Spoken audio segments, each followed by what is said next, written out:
Halo, sebelumnya perkenalkan, nama saya Niputu Alvina Putri, biasa dipanggil Alvina dengan NIM F1D022017.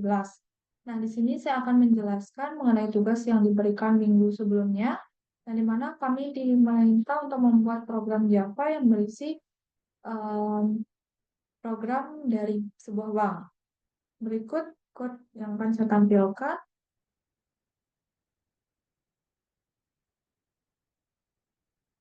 Nah, ini ada beberapa file yang saya gunakan. Yang pertama itu merupakan account.java. Ini filenya account.java yang dimana di sini awalnya itu merupakan file pertama yang saya buat dikarenakan account sendiri itu hal yang wajib yang digunakan pertama kali untuk eh, untuk program selanjutnya dapat berjalan. Yang di sini itu ada namanya public class account.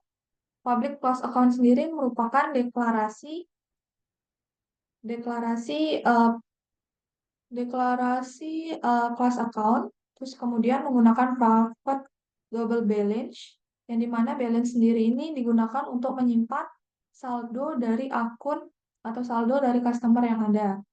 Kemudian selanjutnya itu menggunakan konstruktor, yang dimana konstruktor sendiri ini public account, terus menggunakan parameter initial balance, yang dimana di sini initial balance ini itu merupakan saldo awal dari customer banknya. Kemudian ada disbalance sama diinisialisasi dengan nilai disbalance diinisialisasi dengan nilai initial balance disesuaikan dengan parameter yang sebelumnya.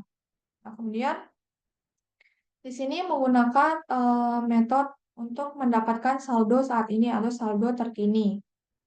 Di sini ada public double get balance. Kenapa menggunakan double? Karena biar dapat menampung angka yang lebih banyak, kemudian return mengembalikan nilai balance itu. Nah, kemudian yang kedua itu menggunakan public menggunakan metode untuk menambahkan uang yang dimana menggunakan public void deposit double amount. Ini maksudnya parameter amount atau uang dengan tipe data double.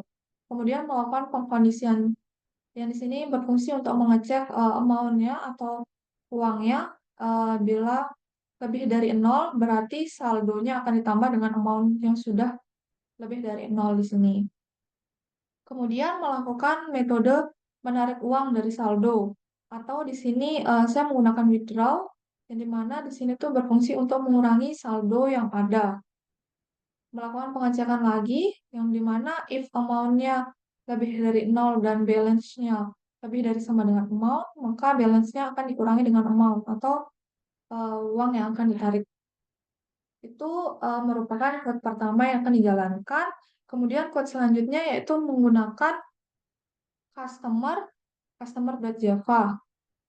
Nah, customer.java sendiri ini awalnya kan public class customer. Nah, kemudian dia menggunakan atribut pribadi.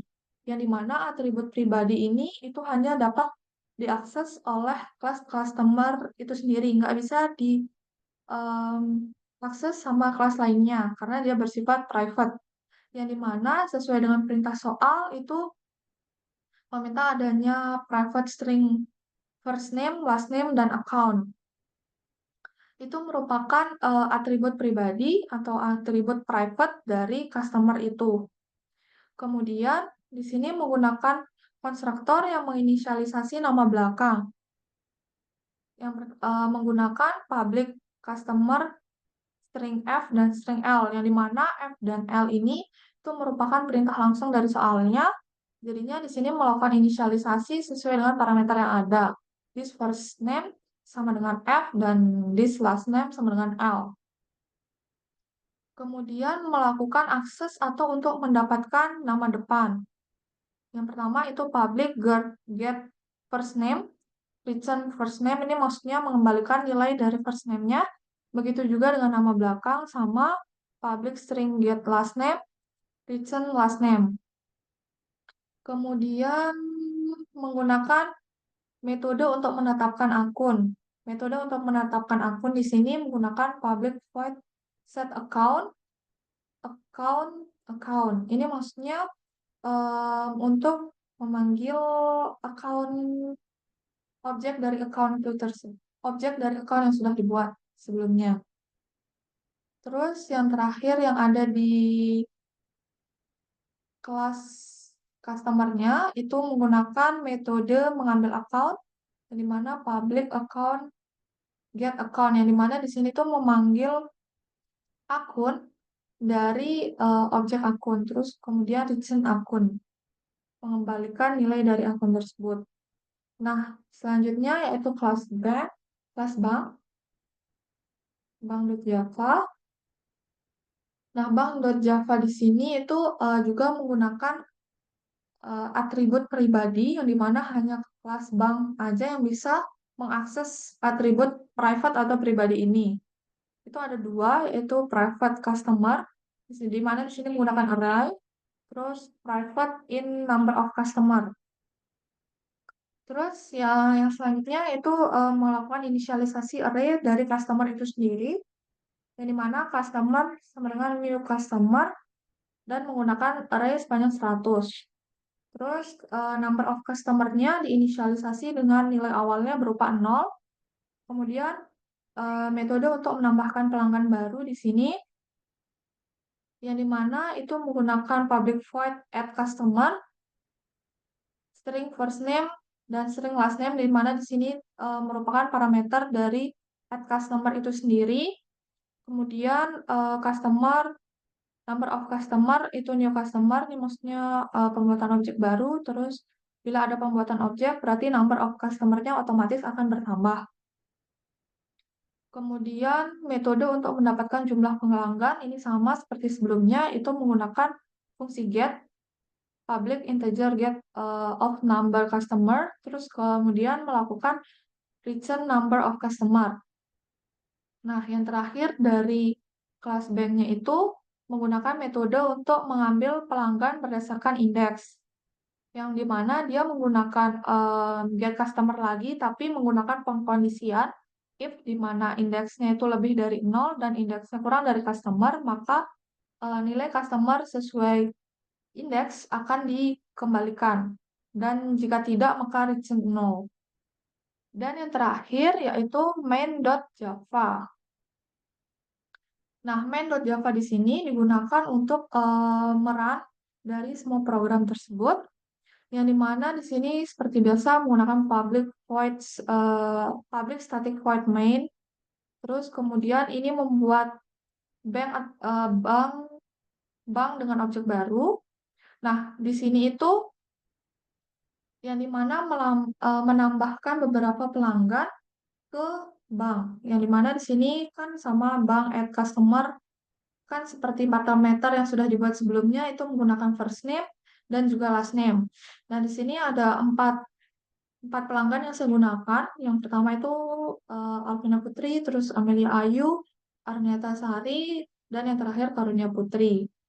Nah, selanjutnya itu membuat akun untuk setiap pelanggan dengan saldo awal. Yang dimana di sini yang namanya array itu diawali dengan indeks 0.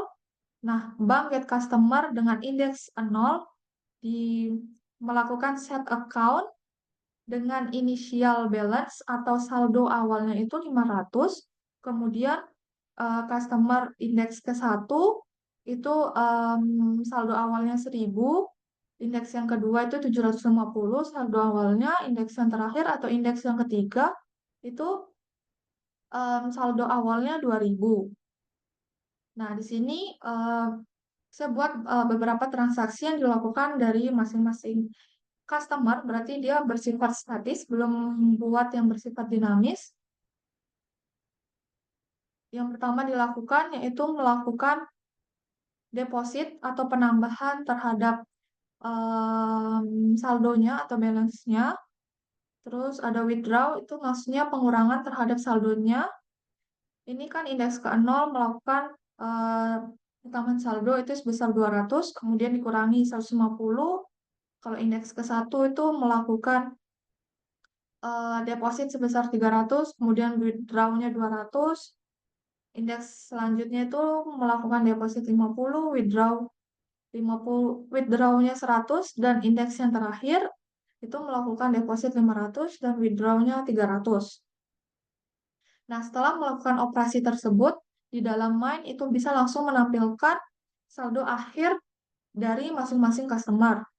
Yang pertama itu melakukan pengkondisian seperti biasa, if integer i sama dengan 0 dan i kurang dari get number customer, maka akan dijumlah.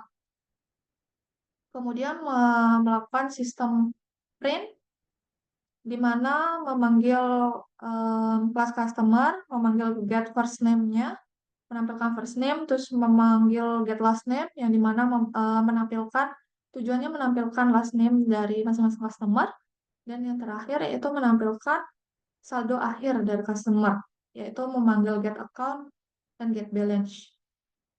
Kemudian untuk menjalankan program tersebut,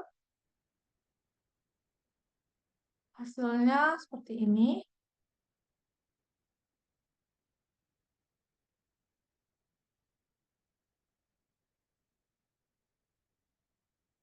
Nah, hasilnya ada di sini. Yang pertama itu kan indeks 0 dari customernya itu bernama Alvina Putri dengan saldo akhir 550. Amelia Ayu itu saldo akhirnya 1100. Arneta Sari itu saldo akhirnya 700. Dan Karunia Putri itu saldo akhirnya 220.